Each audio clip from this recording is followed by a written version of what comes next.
Hello, welcome back to another fabulous video here on my channel. I'm Jacob from Jacob's Book Corner. We are here to talk about Alice Oseman, particularly the Heartstopper universe. I'd like to mention that after doing this video, I realized that there was 2 other books in this universe that I do not talk about in this video, so very sorry for any lovers of these 2 books. I don't talk about them. I will probably make videos either of their own, doing own personal reviews, or lobbing them together or throwing them in like a reading vlog. I will vlog my experience while reading them for you guys. I'd also like to mention there are chapter titles linked down below. We cover a whole bunch of different topics and different books and things like that. I followed this video, specifically it's here linked down below up in the cards, to have the order that I was going to read these in. So in case you want to read them in the order too. I'd also like to mention this is all dedicated to the solitaire universe, specifically with Nick and Charlie. This was read for the Heartstopper TV show. I just want to have all the information I can, and I read more information than I needed. And so if you're just looking for like Heartstopper information and you only want the bare minimum to follow the first season, I only recommend reading maybe the first or 2 graphic novels of Heartstopper. I don't mention that all in this video. I just want to mention it here as I have seen the TV show since recording this video. Also, if there's any spoilers in this video absolutely like at all, or that I think are spoilers now that I didn't think were spoilers when I recorded the video, the screen's gonna turn this color. I think that's all the information you need to know. We're gonna jump into a Jacob on a different day talking about Heartstopper, the graphic novel. I hope you guys enjoyed this video. I have another fun one coming up very soon for Heartstopper as well, so look forward to that. Heartstopper by Alice Oseman is a currently 4-volume, 5th volume coming out later on this year specifically. There's a TV show being made by Netflix, which is the reason we're talking about this. It's take place in this Alice Oseman universe that has all these books in it, which is part of the reason why I'm reading this. I will double check in the next update to make sure I'm using the pronouns correctly. From this point forward, we're going to say they for Alice Oseman. I think it's her, she, but I will double check because I don't want to misgender anybody. Have Nick and Charlie. I'm gonna read you the back of Heartstopper, and then if I have anything else to add, I'll put them in here, okay? There's a few things in volume 3 that I want to mention, just some content stuff, and then I'm still going through the rest of the issues that have been uploaded online, and so if there's anything in there that I found really interesting or whatever, I'll mention those. Those I would count as spoilers if I talk about anything else. I don't know if I'll count triggers as spoilers, but everything else I think I would count as spoilers. Boy meets boy. Boy becomes friends. Boys fall in love. Shy and soft-hearted Charlie Springs sit next to rugby player Nick Nelson in class one morning. A warm, intimate friendship follows, and that soon develops into something more for Charlie, who doesn't think he has a chance. But Nick is struggling with feelings of his own, and as 2 grow closer and take on the ups and downs of high school, they come to understand the surprising and delightful ways in which love works. This is a series that is dedicated to the queer audience. I think we've covered almost everybody on the spectrum, which is amazing. Not everybody, I don't think directly has been covered, but I do think there is a possibility that they could be. This is one of the most LGBTQ exclusive books I've ever read in my life. It's such a sweet and cute romance. I also like how it's not always happy. I think that's like one of the biggest things. The first issue, I would say there's a little bit of bullying towards homophobia in it that I think could be declared, sad, but mostly it's happy. The second book also, I think, was pretty happy because they were just going into like the beginning stages of their relationship, which I really, really enjoyed. And then by the third book and so forth on, it's taking on more serious subject matter. And I think it's doing it with stride. I think they are writing something so beautiful with these characters that you can tell that they know that Alice Oseman knows so well. And I think they're doing it so beautifully, in my opinion. With Nick and Charlie, I do have a favorite. I think I like Nick better, but that's only because I think sometimes Charlie can be extremely selfish. I think Nick is one of those people that truly just wants to give all, and there's something so sweet about that. Some trigger warnings for this so far are eating disorders, suicide, or talking about suicide, self-harm, bullying, homophobia, and then also like family bullying, I guess is a way to put it. I don't know how to describe it. There's direct homophobia inside the family element of one of the characters. There is also an outing, which I think is also important to state here. Some of the things I want to talk about that do require spoilers are the fact I really enjoyed how the eating disorder is being handled so far. With the 4 issues that are currently out, the last 2 take place mostly predominantly talking about this. I think what I've read so far in the 4 volumes, as I'm reading through the 4th volume again, I'm just about done with it. I think I'm still very much liking it. The 4th volume also is a lot more cheerful. Volume 3 is a lot more serious. I ended up, I think, ducking in a point. I don't know if I would still keep that as a 4-star for me. I think it might be a 5-star. But there's also, I think, a little bit of a conversation that's held in that one. There's a little bit of forgiveness that I don't really think is necessary, and or I don't know how much I like it. I'm also liking the one-off short mini comics that are through her website and stuff. I think they are broadening the outside characters even more than they already are. And I have to say, for Heartstopper specifically, I think the secondary characters are some of the best things. Nick and Charlie are so well-rounded that almost they need people to be around them because they're so fleshed out as real characters for me personally.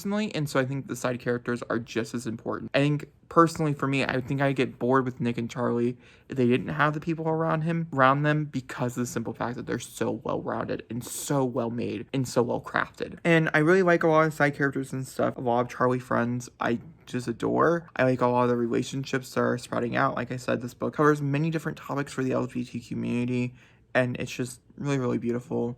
And I'm really, really excited to continue on. The next update for Heartstopper will be when I finish the webtoon comics. Once again, I don't know if I'll have anything else to say, but I'll briefly describe my final thoughts and opinions before we move on to the first novella. Alright, I'm going to come in here with you guys. I did read another Alice Oseman. I finished all the Heartstopper comics, and I'm pretty happy with where we're at in the current timeline. It wasn't too much further past the last volume, and I don't actually know if I read anything past the last volume, which I will go back and I will do. Hi, I wanted to come in here and update you guys. It has been a hot minute since I've seen you. The first one we're going to talk about is This Winter by Alice Oseman. This is a novella. I think it's like 110 pages or so long. And it takes place during Christmas time in the Heartstopper universe. I really liked it. I think I gave it like a 4 out of 5 stars. I jumped between a few different characters and their POVs. I think there was 4 POVs, 4 characters and things. Yeah, it was very enjoyable. I was a little nervous reading Heartstoppers in a format where it was like a novel format like this is, and so I'm not mad with how it went is the moral of the story. All right, that's This Winter.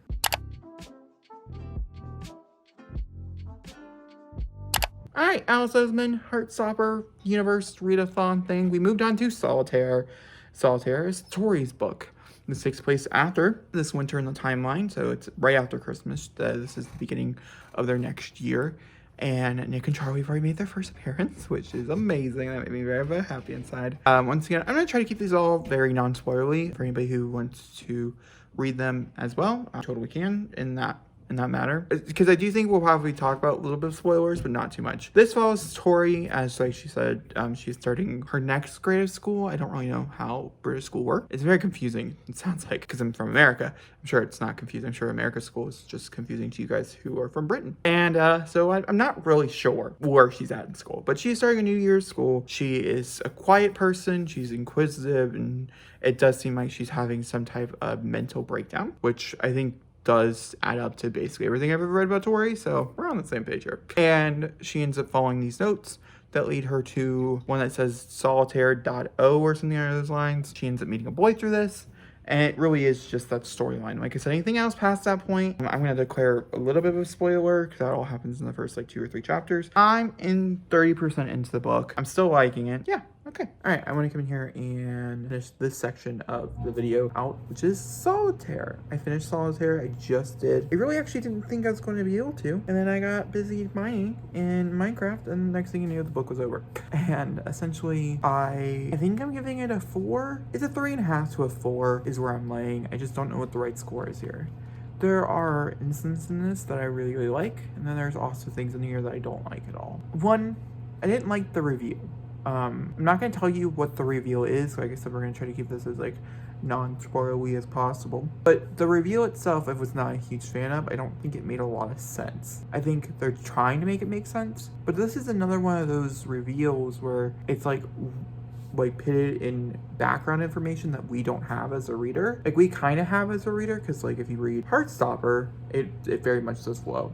Like the antagonist here is the antagonist from Heartstopper, like volume 1, in parts of volume 2. I guess Dan 3 and 4. But it's a minor character who does cause a very big issue. And I have to say the parts that got me the most were the family aspects of the book. Things that dealt with the more mature topics of mental health, and aspects of them I thought were handled pretty well. I'm a very big supporter of going and getting help, and especially like if you really do think you need it, or if it's just getting to a point where that's what you gotta do. And these books are a very big advocate for that, which I really, really enjoyed that aspect of this. I really enjoyed that aspect of Heartstopper. It is kind of sad because I don't remember the one thing that's talked about in here with Charlie in Heartstopper, which I just read.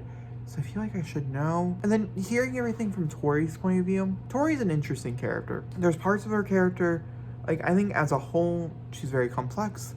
She has a lot of layers, and I don't think you'll ever be bored with her character. But there are elements of it that are frustrating, I think is the only way. And it's not even like frustrating to like read from. It's just more frustrating to... She's not unreliable, but there's a lot of moments, like, for instance, like I said, if I declare this a spoiler editing, I'll turn it gray. For instance, there's a character in this book who, for a hot minute there, I didn't think was real. Then he would interact with other characters, and I was like, oh, maybe you are real, but are all the instances real? Like the party where they're sleeping together, not like sexually, but like they fell asleep together watching a movie at a party. I was like, is that real? And so like those aspects, they were cool because I was guessing it, and I like a guessing game, but it was also like hard for me because it was hard to follow. And most unreliable narrators, by the end, they become reliable. It's a stupid trait. This is not the case here. And so, like, the ending thing that happened that I guess is talked about in Radio Silence, I saw that somewhere. We'll find out. The ending thing that happened was, like, I didn't know it was real or not. And it was real. It was real. That was later confirmed. I don't know. I don't know how forgiveness of friends based on actions that you know was wrong, even if they are going through things themselves, I think it's always an iffy thing for me personally, because of personal experience. I don't know if I would react the same way she did either. Either way, that's Solitaire, the vague kind, but I think I was vague. I think I was, like, you knew what I was talking about without knowing, so it's fine.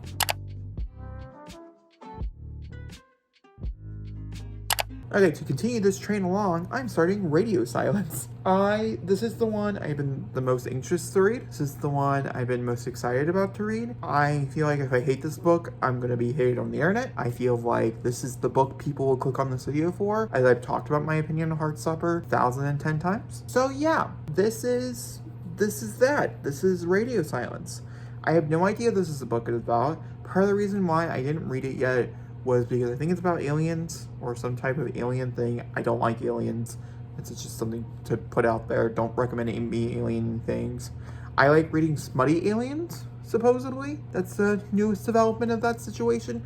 But that's about it. And like, it has to be like good written smut with a good plot. It can't just be like an alien and someone, boom, boom, alien, someone, boom, boom, type of thing. I don't think aliens are ever done well in TV shows, movies. I've never really liked the storyline of aliens. I think the concept is really cool, and like, if I do believe that aliens are real, like if I ever got to meet an alien, I think that would be an extremely cool experience depending on how it would go. But me personally, I don't like reading about it. So that's what makes me like extremely nervous. I don't mind the podcast format either. Actually, that's the part that's kind of enticed me. But also, like, you know, there's someone on YouTube that like I adore. Her name might be Catherine. And this might be her favorite book of all time. And that scares me. Why? I don't know. Because I guess I'm just having the expectations of this is going to be a 5.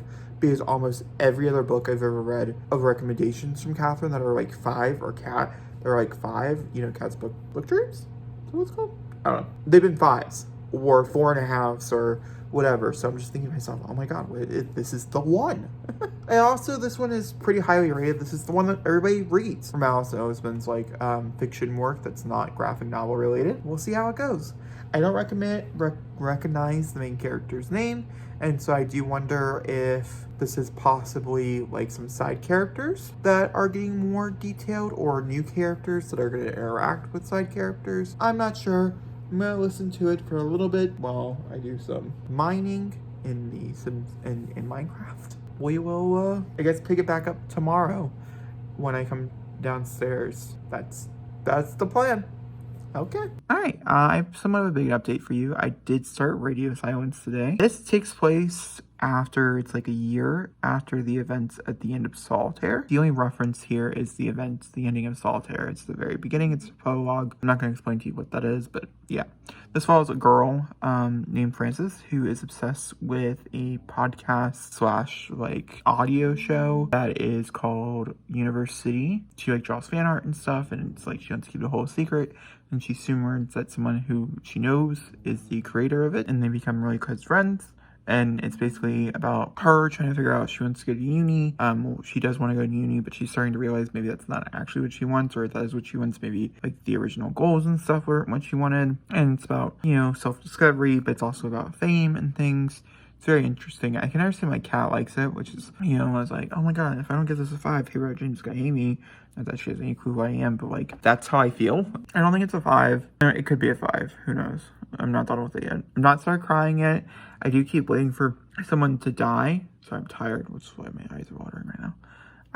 I strongly feel like a character is going to end up dying before the end of this book, but I'm not really sure. I think Tori was in it for a minute, or one of Charlie's friends. I just can't figure it out yet. It's either Tori or Charlie, or Charlie's friends that were in it. There's like a small little cameo, no name, but the way like she reacted and acted and things, it felt very similar. And she had gone to Tori's school. If the shocking reveals or whatever are supposed to be shocking reveals, if the reveals the character thinks are shocking, I don't know if us as like a viewer would think they're shocking. I felt like they're very obvious. I never once doubted that like 2 people were together when she was like, oh my god, I can't believe 2 people are together. I was like, yeah dude, like they were together from day one. I do like the platonic friendship between our 2 characters, the 2 main ones, and yeah, I also do like some budding romances. It's very queer. Of course, Alice Oseman, give me the gays. And that's about where we're at. I will update you guys tomorrow when I finish it. Alright, I'm going to come in here and close out this video while finishing my final update for Radio Silence. And then finishing, like, telling you guys about Nick and Charlie. And then ending the video with a ranking. Radio Silence, let's start there. I really liked it. I gave it a 5 stars. I really enjoyed the characters so much. I don't remember what point it was at, but there was a certain point in the book where I was like, yeah, this is a 5. I started crying. I felt very emotionally attached to the relationship that was built between Frances and Aled. Like, extremely attached to the relationship. I have a very similar relationship to that in real life that I hold very dearly, and I am very much the Aled in that relationship in a way. I really felt for him, and I really felt for the character, and I really just loved how much she loved. I also just truly enjoyed the ending of this book. I think it was a perfect ending, and I do love a good fame story. You guys know this, and I felt like this one was pretty well done. I would say that there's 2 books here. We have the fame angle, and we also have the angle of friendship and stuff that comes along with that, but I think they're both handled really well. It does feel like there is a tonal shift towards like the 75% mark where everything got kind of dark, and that's when the fame stuff still played a part of the story, but it was nowhere near as big of a part of the story as it was in the beginning of the book, which was really interesting. I really loved the writing. I really loved the characters. I can understand why this is a lot of people's favorite Alice Oseman novel. I would say it is probably my favorite Alice Oseman's novel. I was still conflicted with it. I still had some feelings or whatever, but I think ultimately by the end it was a true 5 star. There are some obvious connections here to Heartstopper, the graphic novel, but it definitely does take place exactly in the timeline where I need to read it. Lastly, let's talk about Nick and Charlie. Nick and Charlie is the last novella. This actually came out, I think, before any of the other books. This takes place during the events of Nick going off to college and Charlie kind of freaking out about that. I think certain things are really interesting here because you can obviously tell that like Heartstopper was written before this, which is really fascinating. Where Charlie is then compared to where we start Charlie with, like in Heartstopper Volume 1 to Heartstopper, like the latest updates or whatever, he's still a very different character, and so I'm curious to see how you're gonna get to there. The relationship is about the same, but the things that Charlie does in this book really did kind of shock me a little bit. The fact that not that I'm questioning the relationship, I should say. I don't really know. I don't really know how to talk about this without giving away spoilers. I liked it. I can understand where people were very unsatisfied with this or things like that. As so far, if I'm not mistaken, this is the last bit of latest, like furthest in their life Nick and Charlie content we have. And I can understand that. I also saw some people on Goodreads saying that maybe this fetishizes and or glamorizes, more like fetishizes the community, she being, you know, a woman writing a gay romance. And I could see that, but I felt like everything was very true, something I would totally want to do and things. I'm not sure how I feel about that personally, but that's that's there. I gave this one, I think, a 4 out of 5 stars. It was not a 5 for me personally. All right, now we're gonna rank them. Once again, I did not read all of Alice Oseman's backlog, so I cannot rank her last 2, which could be the best ones. I don't know. But still, taking the cake is Heartstopper. It's still the best I think she's written. I think the characters are the most fleshed out there, and I cannot get enough of Nick and Charlie, which is really interesting. But I did love it. Then I would go probably Radio Silence afterwards, just because it took me by surprise and it was so good, and I did not want to leave the world, and I was so impressed and I was so enthralled, and I definitely want to reread it, which is amazing. It is a definite new favorite. After Radio Silence, I would probably put This Winter, which was the first novella, and then probably Solitaire, because I still have mixed opinions about Solitaire and the consequences of Solitaire, and just the actions that were taken. Very conflicting book. And then lastly, at the very, very bottom of our list, we have Nick and Charlie, just because I don't know how much I enjoyed how necessary the story was. I like being with them, I like the world that they're in, but I don't know how necessarily my time was spent. It wasn't long, but it wasn't short either. I mean, it was pretty short. It didn't take very long. I don't know. I just don't know how necessary my time was spent with the story. But anyway, that's my Alice Oseman Heartstopper University video that I did. If you guys enjoyed, please give me a thumbs up. Don't comment down below. Hit the subscribe button. And goodbye.